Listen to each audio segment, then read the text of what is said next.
بسم اللہ الرحمن الرحیم۔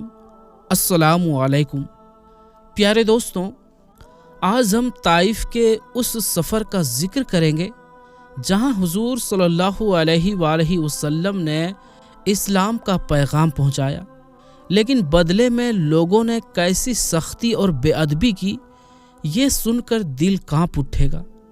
پیارے دوستوں، مکہ والوں کی دشمنی اور ضد دیکھ کر جب حضور صلی اللہ علیہ وآلہ وسلم کو امید کم ہوتی دکھی کہ یہ لوگ ایمان لائیں گے، تو آپ صلی اللہ علیہ وآلہ وسلم نے مکہ کے آس پاس کی بستیوں میں اسلام کا پیغام پہنچانا شروع کیا۔ اسی سلسلے میں آپ طائف بھی تشریف لے گئے۔ اس سفر میں آپ صلی اللہ علیہ وآلہ وسلم کے غلام حضرت زید بن حارثہ رضی اللہ تعالی عنہ آپ کے ساتھ تھے۔ طائف اس دور میں ایک رئیس علاقہ تھا جہاں امیر اور بڑے بڑے لوگ رہتے تھے۔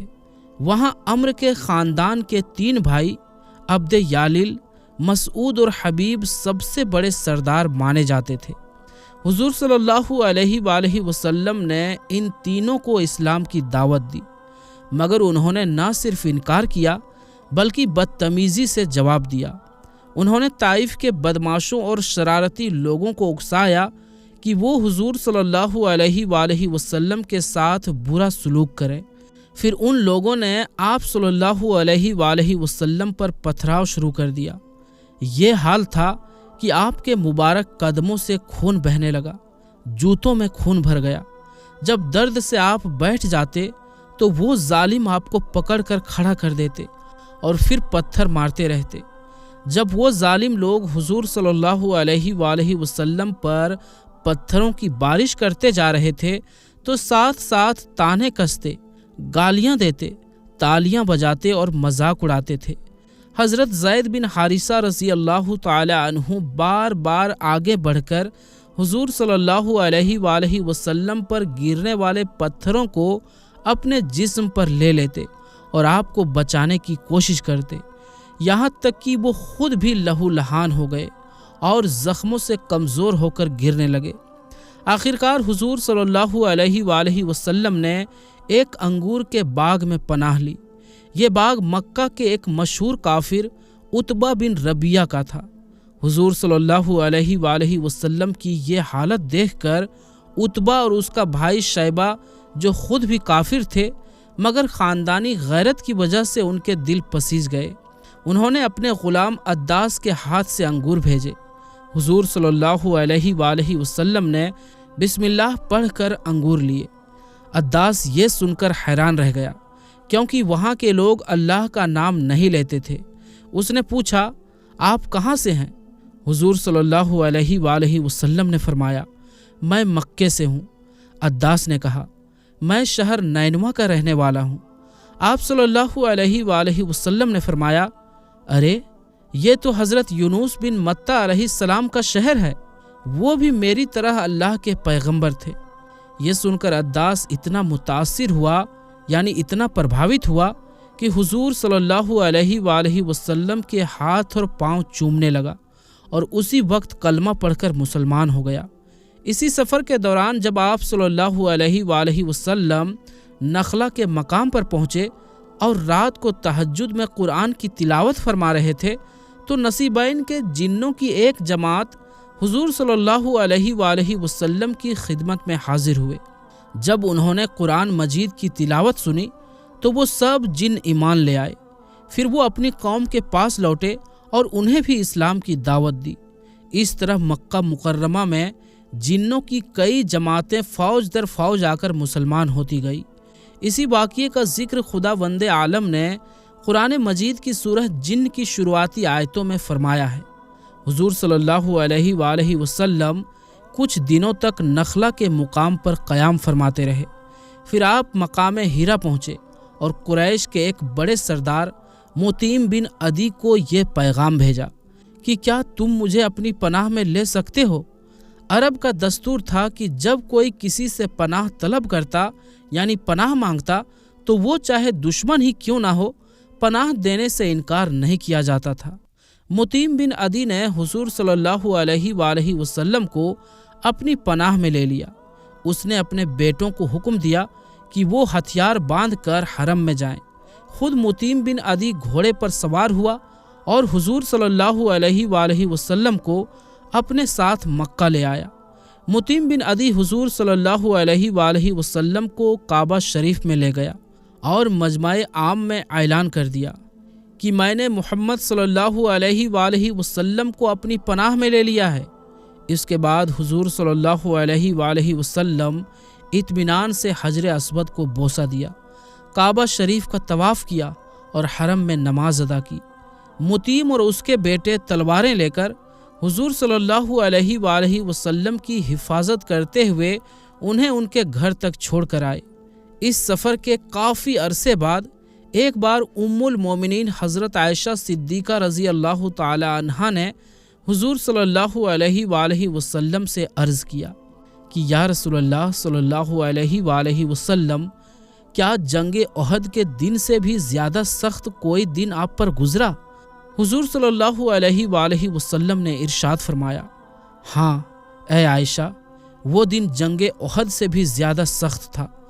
جب میں طائف گیا اور وہاں کے سردار عبد یالل کو اسلام کی دعوت دی، اس نے میری دعوت کو حقارت اور مذاق کے ساتھ ٹھکرا دیا اور طائف کے لوگوں نے مجھ پر پتھر برسائے۔ میں اس حال میں سر جھکائے چلتا رہا، یہاں تک کہ مقام قرن الثعالب پر پہنچ کر مجھے ہوش آیا۔ وہاں میں نے سر اٹھایا تو دیکھا کہ ایک بادل نے مجھ پر سایہ کیا ہوا ہے۔ اس بادل میں حضرت جبریل علیہ السلام تھے۔ جبریل علیہ السلام نے آواز دی کہ اللہ تعالیٰ نے آپ کی قوم کی بات اور ان کا جواب سن لیا اور آپ کے پاس پہاڑوں کا فرشتہ بھیجا ہے تاکہ وہ آپ کے حکم کی تعمیل کرے۔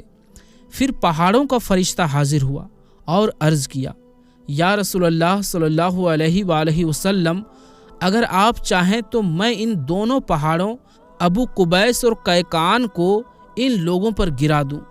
حضور صلی اللہ علیہ وآلہ وسلم نے ارشاد فرمایا، نہیں، بلکہ میں امید کرتا ہوں کہ اللہ تعالیٰ ان کی نسل سے ایسے لوگ پیدا کرے گا جو صرف اللہ کی عبادت کریں گے اور اس کے ساتھ کسی کو شریک نہیں کریں گے۔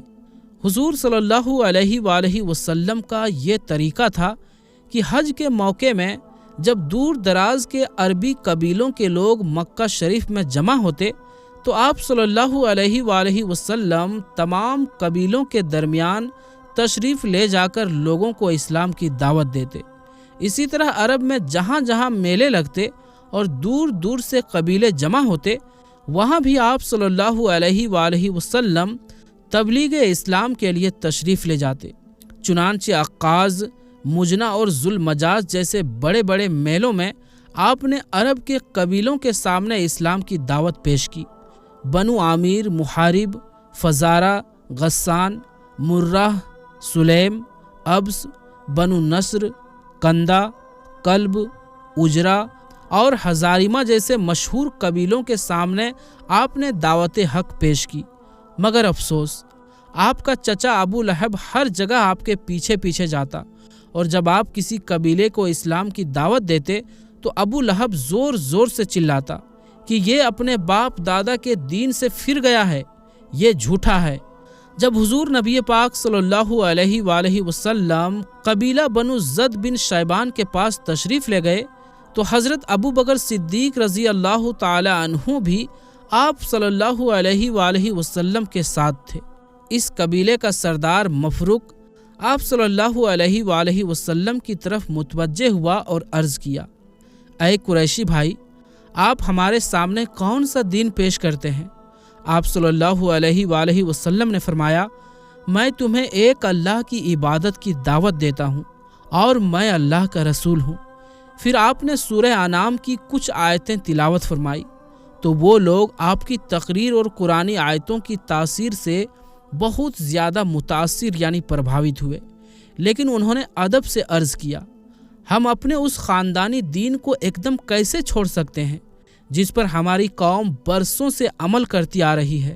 اس کے علاوہ ہم ملک فارس کے بادشاہ کسریٰ کے زیر اثر اور رعیت ہیں، اور ہم نے اس سے یہ عہد کیا ہے کہ ہم اس کے علاوہ کسی اور کی رعایا نہیں بنیں گے۔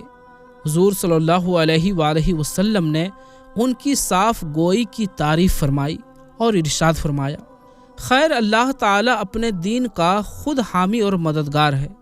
پیارے دوستوں، مدینہ منورہ کا پرانا نام یثرب تھا۔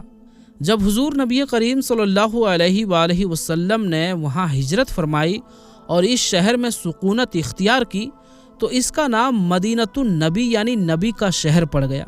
پھر یہی نام مختصر ہو کر مدینہ مشہور ہو گیا۔ تاریخی لحاظ سے یہ بہت پرانا شہر ہے۔ جب حضور صلی اللہ علیہ وآلہ وسلم نے اعلان نبوت فرمایا، اس وقت اس شہر میں عرب کے 2 بڑے قبیلے اوس اور خزرج اور کچھ یہودی قبیلے آباد تھے۔ اوس اور خزرج بت پرست تھے جبکہ یہودی اہل کتاب تھے۔ اوس اور خزرج شروع میں آپس میں اتحاد اور میل محبت سے رہتے تھے، مگر عربوں کی عادت کے مطابق ان میں دشمنی اور لڑائیاں شروع ہو گئیں۔ آخر میں ان دونوں قبیلوں کے درمیان ایک زبردست جنگ ہوئی جو تاریخ عرب میں جنگ بعاث کے نام سے مشہور ہے۔ یہ جنگ اتنی خونریز تھی کہ اوس اور خزرج کے لگ بھگ سبھی نامور بہادر اس جنگ میں کام آ گئے اور یہ دونوں قبیلے بے حد کمزور ہو گئے۔ یہودی قبیلے تعداد میں بہت کم تھے، مگر کیونکہ یہ لوگ پڑھے لکھے تھے اس وجہ سے اوس اور خزرج ہمیشہ یہودیوں کے علم سے پربھاوت رہتے اور انہی کے اثر میں رہتے تھے۔ لیکن جب اوس اور خزرج نے اسلام کو قبول کر لیا اور حضور صلی اللہ علیہ وآلہ وسلم کی پاک تعلیم اور اچھی تربیت کی وجہ سے ان کے دلوں سے پرانے جھگڑے ختم ہو گئے تو دونوں قبیلے ایسے مل گئے جیسے دودھ اور شہد۔ ان لوگوں نے اسلام اور مسلمانوں کی پوری جان مال اور محنت سے مدد کی، اس لیے رسول پاک صلی اللہ علیہ وآلہ وسلم نے انہیں انصار یعنی مددگار کا بڑا نام دیا۔ قرآن میں بھی ان انصار کی خوب تعریف آئی ہے اور انہیں رسول کی مدد اور مسلمانوں کی مدد کرنے پر سراہا گیا ہے۔ شریعت میں انصار کی محبت اور ان کے لیے اچھا عقیدہ رکھنا ہر مسلمان پر ضروری اور فرض بتایا گیا ہے، رضی اللہ تعالی عنہم اجمعین۔ پیارے دوستوں، اب آئیے آپ کو بتاتے چلیں کہ مدینے میں اسلام کیسے پھیلا۔ انصار بے شک بتوں کی پوجا کرتے تھے لیکن یہودیوں سے ملتے جلتے تھے، اس لیے یہ جانتے تھے کہ آخری نبی جلدی آنے والے ہیں۔ مدینے کے یہودی اکثر اوس اور خزرج کو کہتے تھے کہ جب وہ آخری نبی آئیں گے تو ہم ان کے ساتھ مل کر تم بت پرستوں کو مٹا ڈالیں گے۔ اس لیے نبی آخر الزماں کی آمد کا انتظار یہودیوں کو بھی تھا اور انصار کو بھی۔ سن 12 نبوی میں حضور صلی اللہ علیہ وآلہ وسلم مینا کے میدان میں حج میں آنے والے قبیلوں کو اسلام کی دعوت دینے کے لیے ہمیشہ کی طرح تشریف لے گئے۔ آپ لوگوں کو قرآن کی آیتیں سنا کر اسلام کی طرف بلانے لگے۔ حضور صلی اللہ علیہ وآلہ وسلم مینا میں عقبہ یعنی گھاٹی کے پاس جہاں آج مسجد العقبہ موجود ہے تشریف فرما تھے کہ قبیلہ خزرج کے 6 لوگ آپ کے پاس آئے۔ آپ صلی اللہ علیہ وآلہ وسلم نے ان لوگوں سے ان کا نام اور خاندان پوچھا اور پھر قرآن کی کچھ آیتیں سنا کر انہیں اسلام کی دعوت دی۔ ان لوگوں کے دل پر آپ کی باتوں اور قرآنی آیتوں کا گہرا اثر ہوا۔ یہ لوگ آپس میں ایک دوسرے کا منہ دیکھنے لگے اور کہنے لگے، یہ تو وہی نبی ہیں جن کی خبریں ہمیں یہودی سناتے تھے۔ ہمیں ڈر ہے کہ کہیں یہودی ہم سے پہلے اسلام قبول نہ کر لے۔ یہ کہہ کر وہ سب کے سب مسلمان ہو گئے اور مدینے جا کر اپنے گھر والوں اور رشتہ داروں کو بھی اسلام کی دعوت دی۔ ان 6 خوش نصیبوں کے نام یہ ہیں: پہلا حضرت عقبہ بن عامر بن نابی، دوسرا حضرت ابو امامہ اسعد بن زرارہ، تیسرا حضرت عوف بن حارث، چوتھا حضرت رافع بن مالک، پانچواں حضرت قطبہ بن عامر بن حدیدہ، چھٹا حضرت جابر بن عبداللہ بن ریاب۔ دوسرے سال سن 12 نبوی میں حج کے موقع پر مدینہ کے 12 لوگ مینا کی اسی گھاٹی میں چھپ کر اسلام قبول کرنے کے لیے حاضر ہوئے اور حضور صلی اللہ علیہ وآلہ وسلم کے ہاتھ پر بیعت کی۔ تاریخ اسلام میں اس بیعت کو بیعت عقبہ اولیٰ کہا جاتا ہے۔ ان لوگوں نے حضور صلی اللہ علیہ وآلہ وسلم سے یہ بھی عرض کی کہ اسلام کی تعلیم دینے کے لیے کوئی استاد ہمارے ساتھ بھیج دیا جائے۔